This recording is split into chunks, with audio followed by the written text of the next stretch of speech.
Okay, first is meat and omelette hot plate from this stall called Oso Kaki Fuyong. This stall is super new as it only opened in October 2023, but students and ex-students of Ngee Ann Polytechnic will remember them because the stall used to be located there for many years and there will always be long queues for their food. So what they do is sizzling omelette in a hot plate, Fuyong basically. Then it is topped off with various proteins like oysters, chicken patties, scallops, salmon or beef.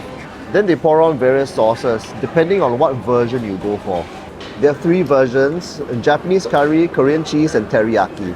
And their Japanese curry and Korean styles are not sweet, so you want to opt for that. And if you're on any sort of low carb diet, right, you want to obviously avoid the teriyaki version where they pour on this super sweet teriyaki sauce on top. All the versions come with rice, but it's on the side, so it's quite easy to eat low carb here. So what I have here is their curry beef fuyong with an additional side of miso soup with beef slices over here. The additional miso soup is an extra $150, and this total meal cost me $750. So trying some. So I got some omelette, got some sliced beef, a bit of curry. I see some spring onions on top, and I see some Japanese pickles on top.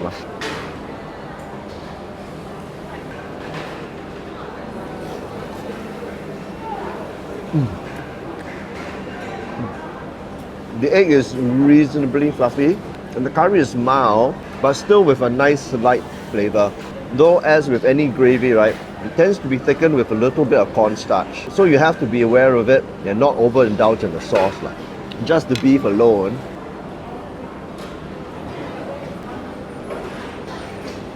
Well, it's typical shabu shabu beef. I presume it's the pre-packaged ones you get from suppliers. But it's quite reasonably soft. Sometimes there are tendons, but this one seems okay. I mean, the beef slices are generally tender, but depending on the piece of meat, it will have a bit of gristle in them. And the pickles, right? The pickles are essentially salty, so very little to no sweetness. Very nice. And the miso soup, you can choose either beef slices or salmon, and I have it here with beef slices. There you go, see?